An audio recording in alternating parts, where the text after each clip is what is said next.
कश्मीर के पहलगांव में आतंकियों ने धर्म पूछा और गोली मार दी। मुर्शिदाबाद में दंगाइयों ने धर्म देखकर हिंदुओं के घरों और दुकानों में आग लगा दी।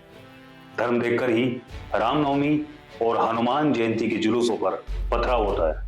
धर्म देखकर ही कश्मीर में पंडितों का नरसंहार हुआ। धर्म देखकर ही पाकिस्तान और बांग्लादेश में हिंदुओं को निशाना बनाया जाता है। धर्म देखकर ही पश्चिम बंगाल में एक दिन में 7,000 हिंदुओं को मौत के घाट उतार दिया गया। धर्म देखकर ही 1000 ईस्वी से 1525 ईस्वी तक अलग अलग हमलों में 10 करोड़ हिंदुओं को हत्या कर दी गई।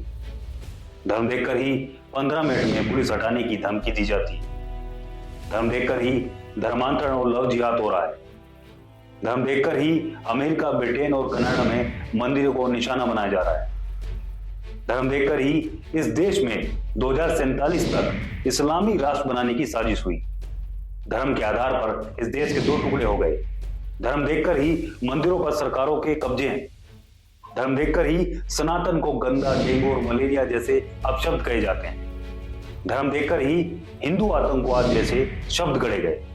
ये सब कुछ धर्म देखकर ही हुआ है, हो रहा है और आगे भी होता रहेगा, क्योंकि हम बीमारी को देख रहे हैं, बीमारी की जड़ को नहीं।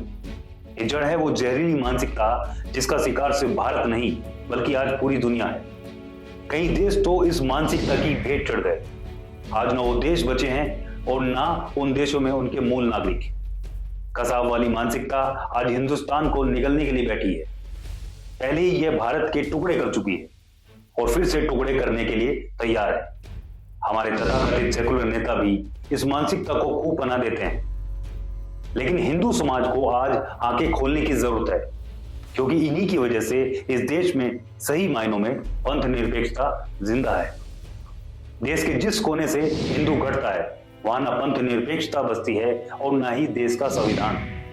इस सच्चाई को दबी जुबान में नहीं बल्कि लाउड स्पीकर लेकर बताने की जरूरत है, क्योंकि देश को तोड़ने वाली मानसिकता के गुर्गे आजकल गला फाड़ के टीवी डिबेट में कहते हैं कि यह देश किसी के बाप का नहीं है, लेकिन वो भूल जाते हैं कि जिसके सामने चिल्लाकर ये बात उन्होंने बोली है वो उसी 80% के समुदाय से आता है जो आज भी सहनशील बना हुआ है, और वो सहिष्णु है, इसलिए आप ये सब बोल पा रहे हैं। अगर हिंदू भी उसकी तरह कट्टर हो जाता तो बंटवारे के वक्त देश में बची करीब 10% मुस्लिम आबादी बढ़कर करीब 15% नहीं होती।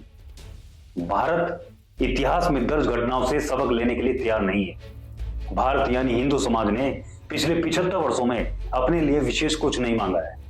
यहां बहुसंख्यक होने के बावजूद भी इनके महापुरुषों आस्थाओं का मजाक बनाया जाता रहा है, लेकिन दशकों के बाद इस दोहरे रवैये के खिलाफ हिंदू समाज उठ खड़ा हुआ है। लेकिन तथाकथित सेकुलर नेता इन्हें फिर से जातियों में बांटने के लिए बेताब हैं। ये नेता कहते हैं कि हिंदू समाज आतंकियों और दंगइयों का धर्म न देखे, लेकिन वो हिंदुओं में जाति जरूर देखे, ऊंच नीच देखे, भेदभाव देखे, ताकि आपस में बटा रहे और एक दिन बढ़ते कटते इस हिंदुस्तान में इतना घट जाए कि वो अल्पसंख्यक हो जाए और फिर वो भी एक दिन किसी दबाव और मजबूरी में मुसलमान हो जाए। इसलिए सच बोलना सीखिए, किसी को चाहे बुरा लगे या भला। कोई हिंदू और हिंदुस्तान के बारे में आप चर्चा करे तो उसे टोक दें और लोकतांत्रिक तरीके से जवाब जरूर दें और बताएं कि हम कलाम को सलाम करते हैं, कसाब को नहीं। अगर आप हमारे YouTube चैनल पर नए हैं तो इसे लाइक, सब्सक्राइब और शेयर करना मत भूलिएगा। साथ ही बेल आइकन को भी दबाएं ताकि आपको हमारी नई वीडियो की नोटिफिकेशन मिलती रहे। अगर आप ये वीडियो Facebook पर देख रहे हैं तो लाइक जरूर करें और ज्यादा से ज्यादा संख्या में शेयर करें।